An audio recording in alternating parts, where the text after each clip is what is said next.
तो आप सभी का एक बार फिर से स्वागत है हमारे यूट्यूब चैनल पे। आज हम गाइस देखिए बात करेंगे अलाउद्दीन खिलजी के बारे में। उसमें से भी आप उसकी आर्थिक व्यवस्था के बारे में आपसे पूछा जाता है, आज हम उसके बारे में डिस्कस करेंगे।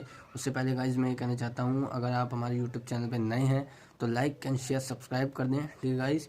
जो अलाउद्दीन खिलजी है उसका परिचय हम देते हैं। उसने अपने साम्राज्य का विस्तार किया और उसकी मानसिकता जो थी ना, उसकी ये थी कि जो भी साम्राज्य है, अभी जो हमारे सामने भविष्य में और पास्ट में जो भी समस्या है, उनको हमें वर्तमान के साथ जोड़ के देखना चाहिए। वो जो भी समस्या देखता था ना, उसको मतलब अपने वर्तमान में लागू करने की कोशिश करता था। बोलता अगर ये समस्या हमारे भविष्य में आती है तो उसका हम सोल्यूशन कैसे करेंगे, ठीक है। उसने एक लाइन कही थी, ठीक है। तो उसने कहा था, मुझे नहीं पता किसी भी धर्म में आते हो, लेकिन मैं अपने मेरे जो साम्राज्य के बेहतर के लिए मैं वो करूँगा। और एक वो विस्तारवादी नेता भी था, ठीक है। तो ये आप इंट्रोडक्शन में डाल सकते हैं। तो उसके बाद हम शुरू करते हैं उसकी अर्थव्यवस्था, ठीक है गाइस।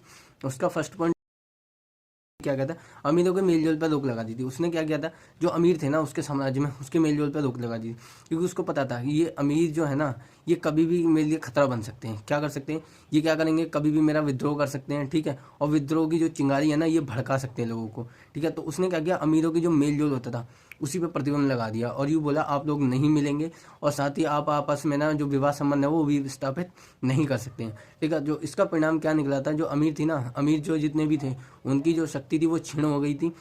मतलब उनकी जो पावर थी ना वहीं तक रह गई थी, उनके घर तक सीमित रह गई थी। और जो अलाउद्दीन खिलजी के समाज में जितने भी अमीर थे ना, वो आपस में एक दूसरे से बात पहले तो थोड़ा बहुत इशारों में करते थे, बट जब से ये आदेश दिया गया ना अलाउद्दीन खिलजी द्वारा, तब से क्या वो आपस में फुसफुसाते भी नहीं थे और एक दूसरे की तरफ देखते भी नहीं थे। क्योंकि अलाउद्दीन खिलजी ने इसका सख्त नियम निकाला था कि अगर कोई इसका उल्लंघन भी करता है तो उसको बहुत भारी सजा का प्रावधान किया गया था। ये आदेश था, ये आपका फर्स्ट पॉइंट हो गया। अब सेकंड पॉइंट की अगर हम बात करते हैं तो सेकंड पॉइंट में क्या था, वित्तीय राज्य संबंधी सुधार किए थे। यानी कि उसने वित्तीय राज्य में कुछ वित्तीय संबंधी सुधार किए थे, उसके बारे में हम देखते हैं, ठीक है। उसने क्या किया था, जो भी बड़ी बड़ी मिल्कियत थी, मिल्कियत आपने 12th क्लास में पढ़ा होगा, नहीं पढ़ा होगा तो मैं बताता हूँ। एक जो काफ़ी बड़ा एरिया होता है ना, ठीक है, उसे मिल्कियत कहते हैं। काफ़ी बड़ी ज़मीन जिस पर खेती की जाती है उसे मिल्कियत कहा जाता था। तो मिल्कियत जो थी ना जमींदारों के पास थी और कुछ अमीर वर्ग थी। तो उसने आदेश क्या दिया, जितनी भी मिल्कियतें हैं और बड़ी ज़मीन है, वो जो इनाम में दी गई है ना जिन भी जमींदारों को या अमीर वर्गों को, उनसे क्या वो वापस ले ली जाए। वो आपको क्या है, केंद्र में वापस लेके आनी है, केंद्र सरकार में मिला देनी है। कहने का अर्थ ये था, साम्राज्य में उसको आपको मिला देना है और अमीरों के पास जितनी भी जमीन जायदाद है, मतलब सॉरी जमीन है, जो मिल्कियत, उसको आपको वापस लेना है जो इनाम में दी गई थी। फ्यूचर में इनाम में या ट्रस्ट के थ्रू राजा द्वारा प्रसन्न होकर दी गई थी, वो आपको सभी को आपको केंद्र में मिलानी। इसका काम कहते हैं, वहाँ की जो केंद्रीय सत्ता थी उसके हाथ में दी गई थी, ठीक है। उसका ये काम था, इसको कलेक्ट करके वापस लेके आना। थर्ड पॉइंट में क्या है, कपड़ों का मूल्य निर्धारण। थर्ड पॉइंट में उसने क्या किया था, कपड़ों का मूल्य एग्जैक्ट निर्धारण कर दिया था।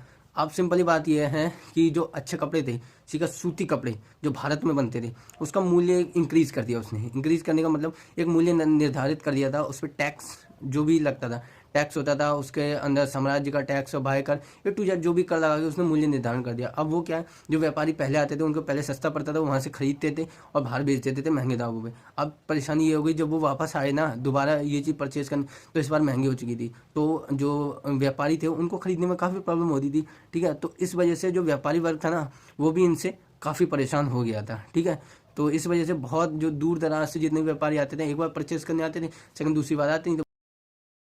देखते हैं फिफ्थ पॉइंट में क्या कहता है। फिफ्थ पॉइंट में कहता है भूमि कर में वृद्धि। भूमि कर, अलाउद्दीन खिलजी द्वारा ना सर्वप्रथम वो ऐसा पहला शासक था जिसमें भूमि का नापन कराया था। उसने पूरी जिनके पास जितनी भूमि होती थी उसका पूरे का नापन कराता था। देन उसके बाद जो कृषि योग्य भूमि थी ना, उसका 50% डिमांड करता था। मतलब पहले तो सिंपल टैक्स था, लेकिन उसके बावजूद अब क्या उसने क्या किया, जो भूमि कर था ना उसका 50% लगा दिया। यानी कि जितनी भी आप कृषि करोगे ना, उसका 50% मुझे आपको देना पड़ेगा एज ए टैक्स के रूप में। अब प्रॉब्लम ये थी, जो किसान था वो अपने घर को चलाएगा, 50% टैक्स देगा और क्या करेगा, इसलिए किसानों की स्थिति भी काफ़ी ज़्यादा खराब हो गई थी, ठीक है गाइस।